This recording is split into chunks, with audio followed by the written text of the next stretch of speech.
Je m'appelle Florence Brueck, je suis ostéopathe depuis 1999, qui doit faire 24 ans maintenant. Et avant, j'ai été une vingtaine d'années infirmière libérale et j'ai fait pendant ces années-là de l'accompagnement fin de vie. Et puis un jour, je me suis décidée à aller vers l'ostéopathie parce que ça correspondait en fait à la suite de ce que je faisais, c'est-à-dire de m'occuper des gens dans la globalité, c'est-à-dire jusqu'à les accompagner jusqu'à ce qu'ils partent. Et l'ostéopathie correspondait à ça, c'est-à-dire qu'on prenait les gens en charge globalement avec le corps, l'esprit, les sentiments, etc., etc. Plutôt T. Ostéo. Je dirais par les mains. Alors là, c'est vraiment difficile. C'est pas du pipeau. Et en même temps, je m'en occupe pas. Les deux. Allez, on va dire que c'est un art basé sur la science. Ah, une philosophie claire, c'est clair.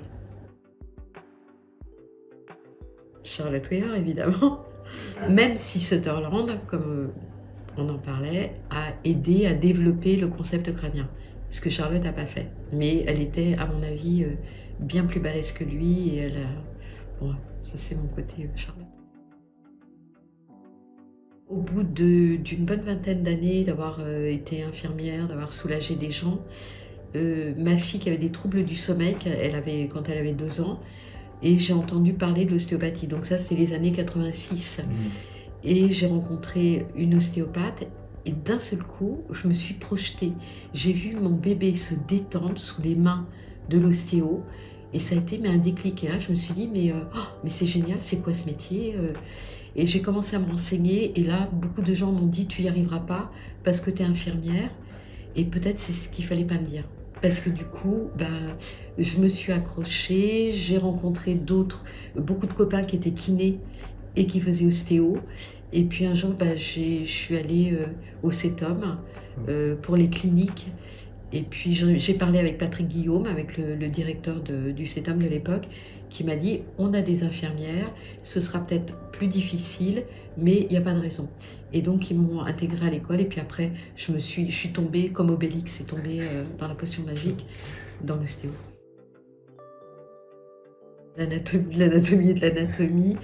Et puis je pense beaucoup d'humanité, d'aimer les gens, d'avoir envie de leur faire du bien, d'avoir de la compassion, d'avoir de la bienveillance. Tout ça, ça fait partie, c'est un ensemble. Il n'y a pas que le corps, il y a l'esprit, il y a ce qu'on touche avec les doigts, ce qu'on touche avec les paroles. C'est quand tu les vois partir et que tu sens que leur visage il a changé et qu'ils sont bien. Voilà, je crois que c'est ça, c'est magique. Quand tu as entre tes mains un bébé qui arrive et tu sens qu'il a été bousculé par la naissance et que d'un seul coup, sous tes mains, tu vois, il se détend, les parents sont estomaqués en disant « Oh, mais on les a jamais vus comme ça ». Et ça, c'est la magie de nos mains, de l'amour sans doute qu'on leur donne aussi. Une grande dame, et pourtant, dans les grands titres, on mettait une petite femme d'Akron. Et non, ce n'était pas une petite femme d'Akron, c'est une grande femme. Et je crois qu'elle était aussi animée par cette passion de soigner. J'ai parlé avec des étudiantes, avec une de ces étudiantes, qui disait comment elle était, la générosité dont elle faisait preuve, et puis cette capacité de travail, c'était une bosseuse. Et puis elle a beaucoup travaillé pour nous, en étant très discrète. Je pense que c'était une femme curieuse qui voulait savoir ce qu'il y avait à l'intérieur, un peu comme Steele en fait. Ouais. Et il ne faut pas oublier que c'était une élève de Steele et qu'elle a été infirmière elle aussi avant. Et je pense que c'est cette curiosité de savoir. Ouais. Après, on a parlé de ces techniques. C'est pas toujours facile à évaluer parce que c'est tellement petit dans le mouvement, c'est subtil. Elle, je pense qu'elle voulait savoir comment on fonctionnait et elle est tombée sur cette découverte et après elle a développé, d'ailleurs elle n'a jamais donné de technique pour... c'est quand j'avais rencontré Fred Mitchell Jr.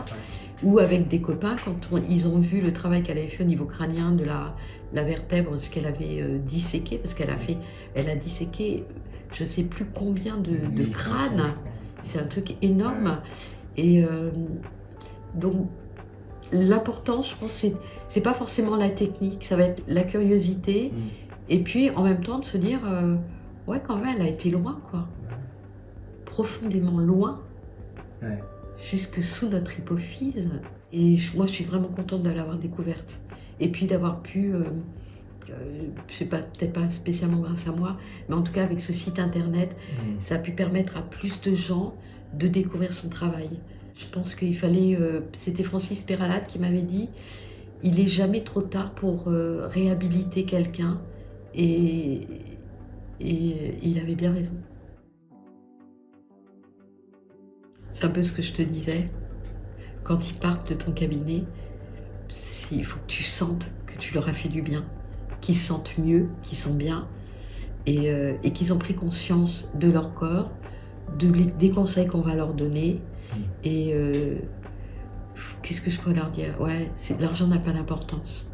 Enfin, évidemment, on a des choses à payer, mais c'est pas le plus important. Le plus important, c'est vraiment de sentir qu'on leur a fait du bien. La bienveillance, c'est de la bienveillance.